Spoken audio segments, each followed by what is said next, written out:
ਪਟਿਆਲਾ ਦੇ ਪਿੰਡ ਕਲਿਆਣ ਤੋਂ ਗੁਰਦੁਆਰਾ ਸ਼੍ਰੀ ਅਰਦਾਸਪੁਰਾ ਸਾਹਿਬ ਤੋਂ ਚੋਰੀ ਹੋਏ ਸ਼੍ਰੀ ਗੁਰੂ ਗ੍ਰੰਥ ਸਾਹਿਬ ਜੀ ਦੇ ਸਰੂਪਾਂ ਨੂੰ ਲੈ ਕੇ ਪੰਜਾਬ ਦੀ ਸਿਆਸਤ ਇੱਕ ਵਾਰ ਫਿਰ ਤੋਂ ਭਖਦੀ ਦਿਖਾਈ ਦੇ ਰਹੀ ਹੈ ਅਤੇ ਸਿੱਖ ਜਥੇਬੰਦੀਆਂ ਵੀ ਪੰਜਾਬ ਸਰਕਾਰ ਦੇ ਖਿਲਾਫ ਪੱਕਾ ਮੋਰਚਾ ਲਾਉਣ ਦੀ ਤਿਆਰੀ ਕਰ ਚੁੱਕੀਆਂ ਨੇ ਅਤੇ ਬਲਜੀਤ ਸਿੰਘ ਦਾਦੂਵਾਲ ਨੇ ਪਿੰਡ ਕਲਿਆਣ ਵਿਖੇ ਪਹੁੰਚ ਕੇ ਪੱਕੇ ਮੋਰਚੇ ਦਾ ਐਲਾਨ ਕਰ ਦਿੱਤਾ ਹੈ। ਉਹਨਾਂ ਦਾ ਕਹਿਣਾ ਹੈ ਕਿ ਜਦੋਂ ਤੱਕ ਸਾਨੂੰ ਇਨਸਾਫ ਨਹੀਂ ਮਿਲਦਾ ਅਤੇ ਕਮੇਟੀ ਤੇ ਪਰਚਾ ਦਰਜ ਨਹੀਂ ਹੁੰਦਾ ਉਹਨਾਂ ਚਿਰ ਸਾਡਾ ਧਰਨਾ ਚੱਲਦਾ ਰਹੇਗਾ, ਭਾਵੇਂ ਸਾਡੇ ਡਾਂਗਾ ਮਾਰੋ ਤੇ ਭਾਵੇਂ ਗੋਲੀਆਂ ਮਾਰੋ। किस तरह बलजीत सिंह दादूवाल ने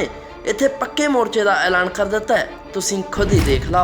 कैप्टन अमरिंदर सिंह मुख्यमंत्री पंजाब जिन्हों पंजाब के लोगों ने वोटां पाईयां, पंजाब च कांग्रेस नूं वोटां नहीं पाईयां लोगों ने। जिस कांग्रेस ने तोपां ते टैंकां नाल साडे अकाल तख्त साहब ते हमला कीता, पंजाब के लोगों ने एक सिख वेख के कैप्टन अमरिंदर सिंह नूं कि जिन्होंने गुरु की बख्शिश नाल राज मिलिया सी, गुरु हर राय साहब ने फूल ते संदली भाई काले दे भतीजियां नूं भर दिता सी महराज की धरती ते जिहदे घर गुरु साहब दीयां बख्शियां पईयां होण ते आख्या होवे मेरा घर सो तेरा घर अस है, कि मेरा घर तेरा घर तेरा घर मेरा घर आ। उस कैप्टन अमरिंदर सिंह नूं सिख समझ के जिन्हां ने गुटका साहब की तख्त श्री दमदमा साहब वाल नूं मूँह करके कसम खाधी सी कि मैं पंजाब की धरती तो नशियां दा लक तोड़ देवांगा ते बेअदबी दा इंसाफ एक महीने विच जेल दीयां सलाखां पिछे दोषी होणगे।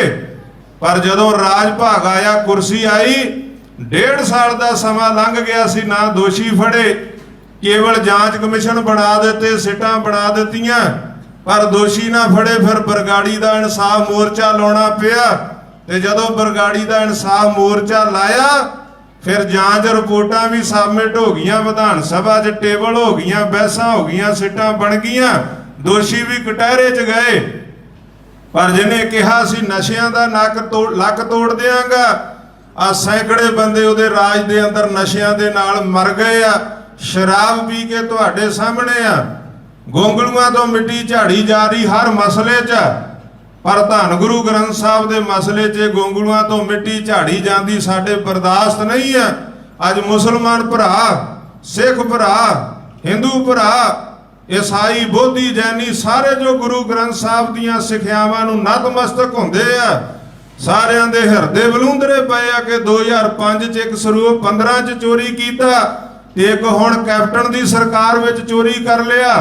267 गुरु ग्रंथ साहब दे सरੂਪ श्रोमणी कमेटी दे दफ्तर च रिकॉर्ड गुम आ,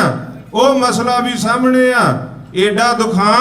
दुख दी गल है। गुरमुख प्यारिओ, धर्म ग्रंथ सारे सत्कारयोग आ, पर सुनिया कि पवित्र कुरान गुम होया होवे, पवित्र बाइबल गुम होई होवे, पवित्र गीता गुम होई होवे।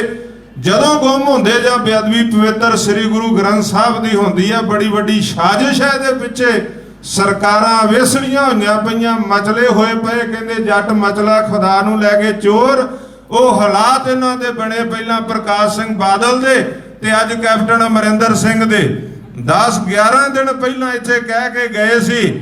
श्री अकाल तख्त साहब तो भी हुक्म जारी होया जो गुरमुखां ने दस्सिया सारा संगतां नूं कि जिथों भी गुरु ग्रंथ साहब के संबंध च कोई घटना वापरदी है उथों दे ग्रंथी सिंह ते प्रबंधक पहले तौर ते जिम्मेवार है। पर जो इत्थे पता लग्या उदण दे के गए सी एप्लीकेशन मंग पत्र, 2 ग्रंथी दे फड़ दे, पर ग्रंथी बेचारे गरीब सन तां फड़ दे प्रशासन ने। पर जिहड़ी कमेटी है 11 जो कहंदे 9 मैंबरी कमेटी काम कर रही है, उन्हां दे सियासी लोगां दे नाल गठ जोड़, सियासी लोगों के नाल उन्हां दे ते गां पुलिस प्रशासन के अफसर सरकारां दे उन्हां नाल गठ जोड़, जिस करके उन्हां नूं कुछ नहीं कहा जा रहा। संगतां बैठियां ने धुप ते गर्मी दे विच, उन्हां नूं प्रशासन एयर कंडीशन च बिठा के उन्हां नूं चावां पियाईयां जा रहीआं ते काजू बादाम खवाए जा रहे कमेटी नूं कि बड़ा वधिया प्रबंध कीता, तुहाडे प्रबंध चों गुरु ग्रंथ साहब दे सरੂਪ चोरी होए आ। एक सिख अफसर inspector general of police Patiala मेरी फोन ते गल होई, कहंदे जी असीं खुद काम कर रहे हैं, ST बनी है, गुरमुख अफसर। पर गल आ सामने आवे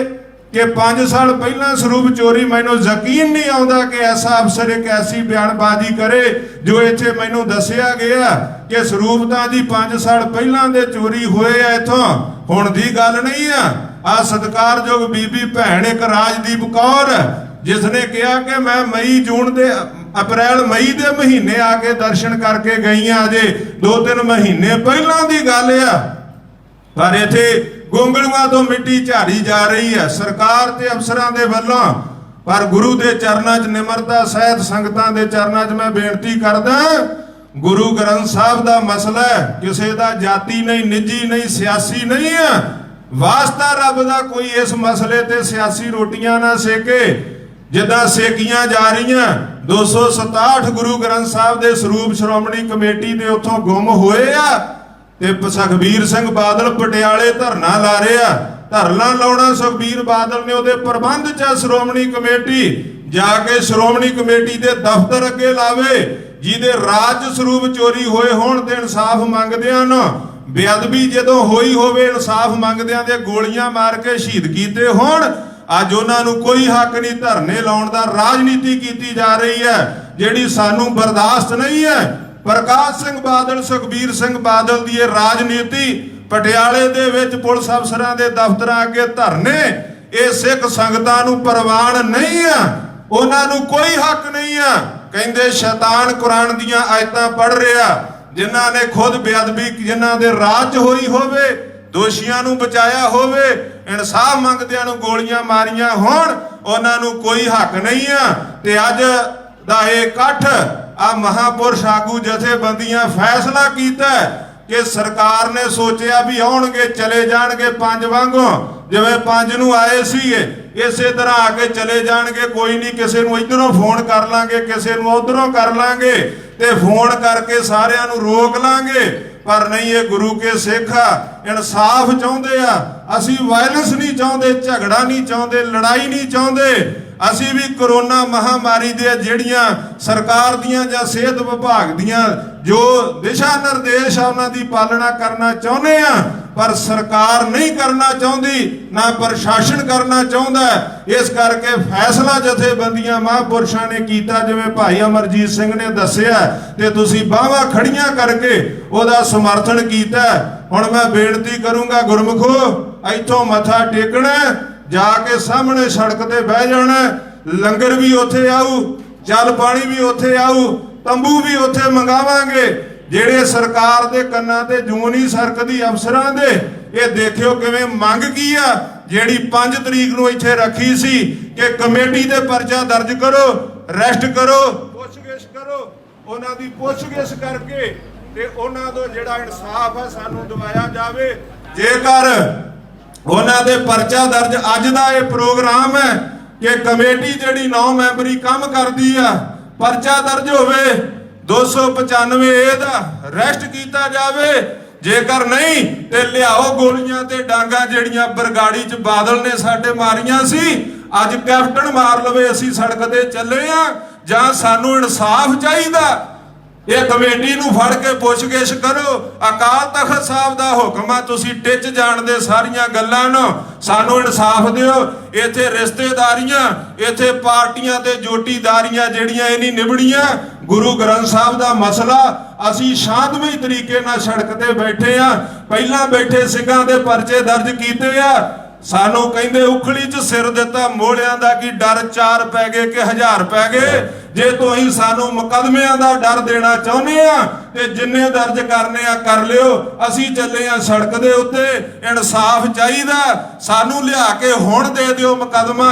उस कमेटी दे उपर उन्हां दी पुछगिछ दा ते असीं हुणे उठ जांगे जे नहीं ते असीं बैठे आ तंबू भी उत्थे आउणगे ते जिन्नियां जथेबंदियां दे आगू बैठे आ मैं बेनती करूंगा कहना बड़ा सौखा कि आगूआं तो विश्वास उठ गया कौम दा कौम तां बैठी आ ते मैं बेनती करूं जिन्हां दे विश्वास असीं ते टुटे भजे उदां दे फेर पंथ दी सेवा च हाज़र जिन्हां दे विश्वास आ हुण उन्हां नूं सद लो हुण कोई घरां च ना रहे संत साधु ना कोई सियासी लीडर जिहड़ा गुरु ग्रंथ साहब नूं मनदा आजे इत्थे जिहड़ा चाहुंदा इंसाफ ਤੇ ਆ ਕੇ ਸੜਕ ਤੇ ਬੈਠੇ ਕਮੇਟੀ ਤੇ ਪਰਚਾ, ਉਹਨਾਂ ਨੂੰ ਕਰੋ ਅਰੈਸਟ ਤੇ ਸਾਨੂੰ ਅਗਲਾ ਇਨਸਾਫ ਦਿਓ। ਜਦੋਂ ਦੇ ਦੋਗੇ ਅਸੀਂ ਉੱਠ ਜਾਾਂਗੇ, ਨਹੀਂ ਤੇ ਜੇ ਭੁੱਖੇ ਧਿਆਏ ਸਾਨੂੰ ਰੋਟੀ ਪਾਣੀ ਵੀ ਨਹੀਂ ਆਉਣ ਦੋਗੇ ਤਾਂ ਵੀ ਉੱਥੇ ਬੈਠੇ ਆ। ਗੁਰੂ ਗ੍ਰੰਥ ਸਾਹਿਬ ਜਾਂ ਸਾਨੂੰ ਆ ਬੈਠੇ ਸਾਰੇ, ਇਹ ਸਾਰਿਆਂ ਦਾ ਇਹ ਫੈਸਲਾ, ਜੇ ਫੈਸਲਾ ਤੇ ਛੱਡ ਦਿਓ ਜਕਾਰਾ ਬਈ। ਆ ਸਾਰਿਆਂ ਦਾ, ਮਹਾਪੁਰਸ਼ਾਂ ਦਾ, ਜਥੇਬੰਦੀਆਂ ਸਭ ਦਾ ਫੈਸਲਾ ਆ। ਚਾਹੇ ਕੋਈ ਅੰਮ੍ਰਿਤਧਾਰੀ ਤੇ, ਚਾਹੇ ਕੋਈ ਕਲੀਨ ਸੇਵ ਤੇ, ਚਾਹੇ ਸਾਬਤ ਸੂਰਤ ਆ ਤੇ ਚਾਹੇ ਕੋਈ ਹਿੰਦੂ ਆ, ਸਿੱਖ ਆ, ਮੁਸਲਮਾਨ ਆ, ਈਸਾਈ ਆ, ਜਿਹੜੀਆਂ ਡਾਂਗਾ ਮਾਰਨੀਆਂ, ਜਿਹੜੀਆਂ ਗੋਲੀਆਂ ਮਾਰਨੀਆਂ ਸਾਡੇ ਮਾਰ ਲਓ। ਸਾਨੂੰ ਗੁਰੂ ਗ੍ਰੰਥ ਸਾਹਿਬ ਦਾ ਇਨਸਾਫ ਚਾਹੀਦਾ। ਨਾ ਬਾਦਲਾਂ ਵੇਲੇ ਪ੍ਰਵਾਹ ਸੀ, ਨਾ ਕੈਪਟਨ ਅਮਰਿੰਦਰ ਸਿੰਘ ਵੇਲੇ। ਸਾਨੂੰ ਪੰਜਾਬ ਨੂੰ ਇਹ ਆਸ ਨਹੀਂ ਸੀ ਕਿ ਕੈਪਟਨ ਅਮਰਿੰਦਰ ਸਿੰਘ ਦੇ ਰਾਜ 'ਚ ਵੀ ਸਰੂਪ ਚੋਰੀ ਹੋਣਗੇ। ਪੰਜਾਬ ਦੇ ਲੋਕਾਂ ਨੇ ਕਾਂਗਰਸ ਨੂੰ ਵੋਟਾਂ ਨਹੀਂ ਪਾਈਆਂ, ਕੈਪਟਨ ਅਮਰਿੰਦਰ ਸਿੰਘ ਨੂੰ ਇੱਕ ਸਿੱਖ ਸਮਝ ਕੇ ਵੋਟਾਂ ਪਾਈਆਂ ਸੀ ਤੇ ਇੱਥੇ ਸਿੱਖ ਅਫਸਰ ਲੱਗੇ ਆ। ਸਾਨੂੰ ਇਨਸਾਫ ਦੇ ਦਿਓ, ਇਨਸਾਫ ਚਾਹੀਦਾ। ਆਓ ਸਾਰੇ ਹੁਣ ਗੁਰਮੁਖ ਪਿਆਰਿਓ ਸੜਕ ਤੇ ਪਹੁੰਚੀਏ। ਕਿਸੇ ਨੇ ਵੀ, ਮੈਂ ਇੱਕ ਬੇਨਤੀ ਕਰੂੰਗਾ, ਕਿਸੇ ਨੇ ਹੁੱਲੜਬਾਜ਼ੀ ਨਹੀਂ ਕਰਨੀ, ਕਿਸੇ ਨੇ ਪੁਲਿਸ ਪ੍ਰਸ਼ਾਸਨ ਨਾਲ ਹੱਥੋਂ ਪੈਰੀ ਨਹੀਂ ਹੋਣਾ, ਨਾ ਕਿਸੇ ਨੂੰ ਇੱਟਾ ਰੋੜਾ ਮਾਰਨਾ। ਜਿਹੜਾ ਮਾਰੇਗਾ ਅਸੀਂ ਸਮਝਾਂਗੇ ਸਾਡੇ ਨਾਲ ਨਹੀਂ ਆ, ਉਹ ਬਾਦਲਾਂ ਦਾ ਭੇਜਿਆ ਜਾਂ ਕੈਪਟਨ ਦਾ ਭੇਜਿਆ। ਇਸ ਕਰਕੇ ਆਓ ਸਾਰੇ ਸ਼ਾਂਤਮਈ ਤਰੀਕੇ ਨਾਲ ਸੜਕ ਤੇ ਚੱਲੀਏ। ਵਾਹਿਗੁਰੂ ਜੀ ਕਾ ਖਾਲਸਾ, ਵਾਹਿਗੁਰੂ ਜੀ ਕੀ ਫਤਿਹ।